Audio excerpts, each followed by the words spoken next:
पूर्व केंद्रीय मंत्री विनोद शर्मा ने कहा कि अधिकारी मांगने व धरना प्रदर्शन करने से नहीं मिलता। इसके लिए समाज को एकजुट होकर संघर्ष करना होगा। सरकार द्वारा आर्थिक आधार पर आरक्षण को समाप्त करने से गरीब लोगों पर इसका सबसे ज्यादा नुकसान हुआ है। अब सत्ता परिवर्तन के बाद ही गरीबों को आर्थिक आधार पर आरक्षण मिल सकेगा। पूर्व केंद्रीय मंत्री विनोद शर्मा ने मीडिया से बात करते हुए कहा कि वह चुनाव प्रचार के लिए नहीं आए, बल्कि लोगों को उनका हक दिलवाने के लिए एकजुट करने आए हैं। सरकार द्वारा आर्थिक आधार पर आरक्षण क्यों खत्म कर दिया गया, समझ से परे है।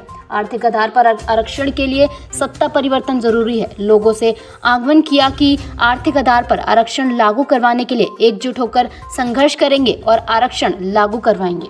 चरखी दादरी से प्रदीप साहू की रिपोर्ट। तो मैंने काफ़ी विस्तार पूर्वक सारी बात करी है कि जो अधिकार सम्मेलन है ये नौकरियों के लिए है और आर्थिक रूप से जो समाज के लोग हैं, किसी भी समाज में हों, उनके आर्थिक रूप से पिछड़ेपन को दूर करने के लिए नौकरी सरकारी जो है वो जो ईबीवीपी का आर्थिक रूप से पिछड़े हुए वर्गों के लिए आरक्षण रखा था, उसके तहत जो नौकरियां मिलेगी उससे इनको काफ़ी सुधार होगा और फायदा। क्या मान रहे हैं, क्यों हटा दिया गया ये तो आरक्षण? मैंने नहीं हटाया सर, सरकार ने हटाया, लेकिन तो सरकार से आपका क्या मानना है? आप सरकार से पूछिए, सरकार से पूछना चाहिए भी क्यों हटाया है, क्योंकि इससे बहुत लोगों का नुकसान हो रहा है, पूछना चाहिए।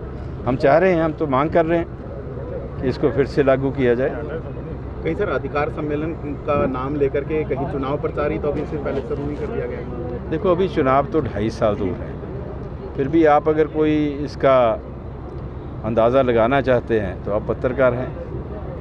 2.5 साल पहले तो प्रचार शुरू नहीं होता और मैंने कोई प्रचार किया भी नहीं। धरना प्रदर्शन करने से अधिकार मिल जाते हैं। आपने यहाँ पर कहा कि धरना प्रदर्शन से कुछ नहीं मिलेगा, केवल सत्ता परिवर्तन से ही मिलेगा। मेरा तो यही मानना है, मेरा यही मानना है। ठीक है सर, थैंक यू।